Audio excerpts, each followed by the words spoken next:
یہ بات یہ ہے کہ صحابہ رضی اللہ عنہم کو اللہ تبارک و تعالیٰ نے جو شرف عطا فرمایا آپ صلی اللہ علیہ وسلم کی صحابیت کا کہ تنہا ایسا شرف ہے کہ ان کو مقام ملا جو کسی کو نہیں، اور پھر ان میں جو جتنا زیادہ قریب رہا ان میں صدیق اکبر رضی اللہ تعالیٰ عنہ کو سب سے بلند مقام حاصل ہے۔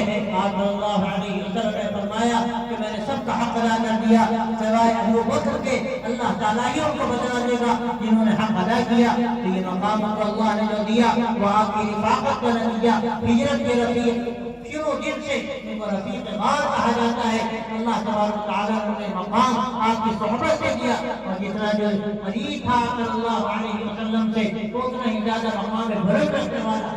آج کے اس اجلاس میں جو بات ہمارے سامنے رکھی جانی ہے اور جو عنوان ہے آپ کے سامنے وہ حضرت حسن رضی اللہ تعالیٰ عنہ کا تذکرہ ہے۔ وہ ظاہر ہے حضرت حسن رضی اللہ عنہ کا ذکر ہوگا تو حضرت حسین رضی اللہ عنہ کا ذکر ہوگا۔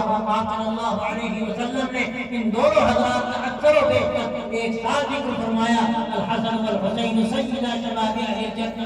یہ دونوں حضرات حضرات حسنین جن کو کہا جاتا ہے، یہ دونوں نوجوانان جنت کے سردار ہیں۔ آپ نے فرمایا ہے کہ ہمارا من الجنہ فی الجنہ، کہ وہ جنت میں میرے گویا پھول ہیں، میرے لیے خوشبو ہے دونوں جنت کی۔ اللہ تبارک و تعالیٰ ان دونوں کو جو مقام دیا بعض روایتوں میں آتا ہے، آپ نے فرمایا کہ اللہ میں ان دونوں سے محبت کرتا ہوں، تو بھی اس سے محبت فرما۔ اور حضرت حسن رضی اللہ تعالیٰ عنہ کے بارے میں ایک مرتبہ آپ نے یہ بات فرمائی کہ یہ بات ایسی ہے کہ صرف وہی سے متعلق نہیں، حضرت معاویہ رضی اللہ تعالیٰ عنہ سے بھی متعلق ہے۔